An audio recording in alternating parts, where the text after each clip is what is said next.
Hey everyone, and welcome to The Explainer.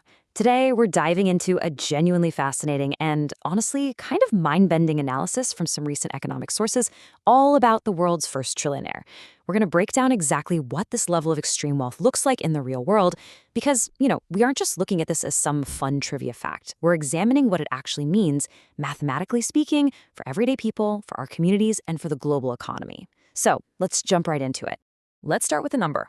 $137 million. That is just a staggeringly massive amount of money, right? But here's the kicker. According to the sources, this isn't the lifetime earnings of some incredibly lucky lottery winner. If a trillionaire gets just a completely standard 5% return on their assets, they pull in roughly $137 million every single day in purely passive income. Think about that for a second. That is unbelievable wealth generated without even getting out of bed. Now, our human brains naturally struggle to comprehend a number that huge. To help us out, the research uses this absolutely brilliant timeline analogy. Think about it like this. 1,000,000 seconds is just about a week and a half.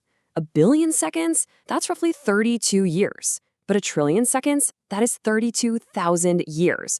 So as the sources point out, a trillionaire isn't just someone with, a bit more money than a billionaire. It is an entirely different stratosphere of wealth that fundamentally rewrites the rules of the whole game. Which brings us to section 1 of the analysis, the black hole economy, exponential growth versus the real world. See, the economists note that this massive wealth isn't just cash sitting idly in a bank vault gathering dust. They describe it as a highly active, almost gravitational force. And the core mathematical problem identified in the data is pretty stark. Billionaire wealth is growing at an astonishing rate of around 40% annually. Meanwhile, Western economies as a whole are generally growing at only about 1%. Mathematically, they are systematically taking existing assets from the rest of society.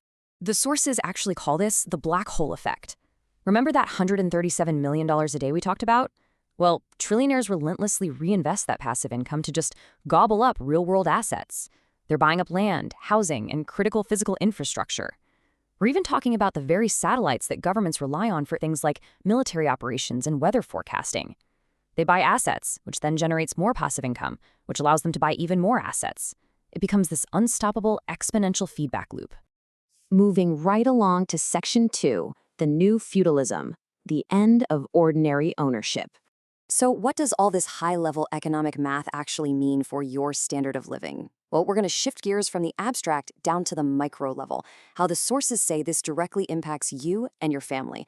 I absolutely love this quote from the material. You can't win Monopoly if the other player already owns the whole board. Individual effort, hard work, saving your pennies.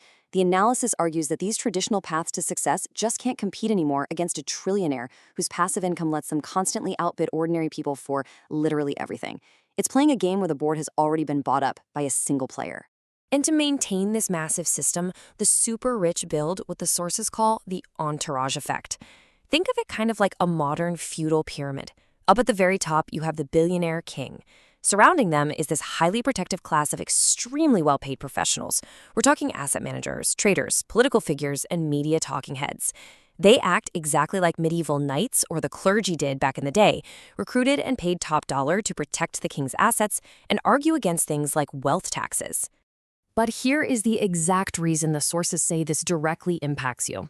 This entourage tends to concentrate in major global cities, and their immense purchasing power aggressively squeezes ordinary working families out of basic assets.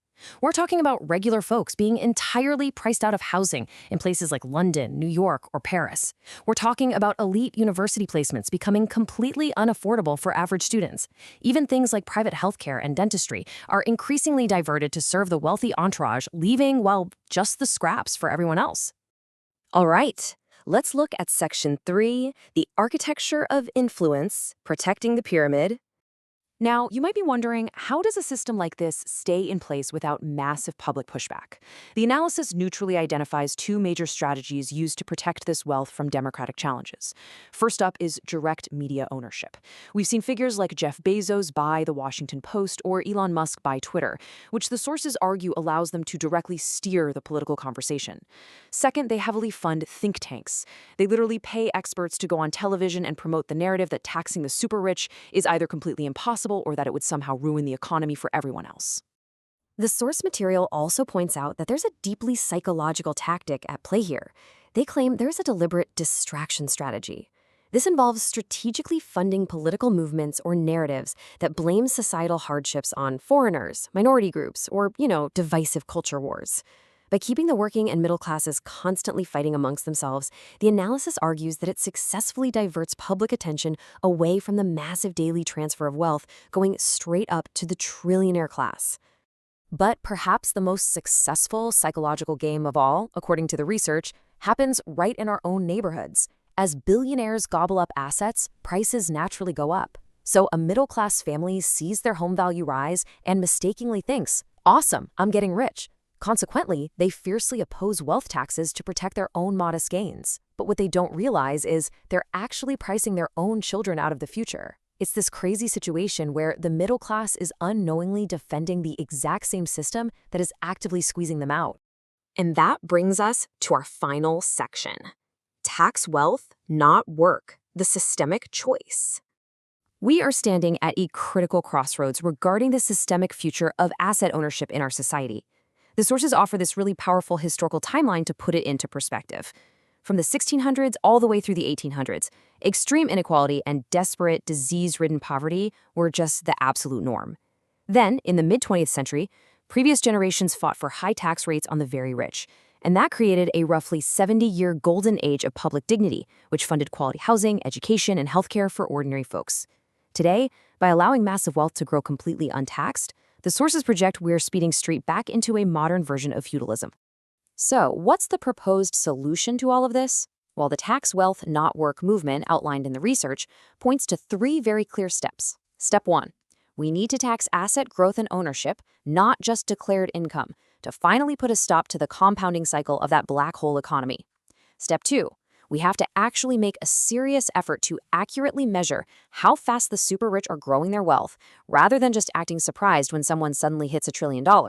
And step 3, we must reject those divisive distraction narratives and realize that ordinary people actually have way more in common with their neighbors than they ever will with a trillionaire. Which leads us to this final, truly provocative question drawn straight from the analysis. Dignity or poverty? Will ordinary families own anything? We are standing at a systemic crossroads where we have to decide if one tiny class of people will own literally everything, or if we're going to preserve a world where ordinary families can actually afford homes, education, and a decent standard of living. I want you to take a moment to really consider what kind of future you want to invest in. Thank you so much for joining me on this explainer today. I really hope breaking down these staggering numbers helped clarify what is an incredibly massive, complex topic. Keep asking questions, keep learning, and I'll see you next time.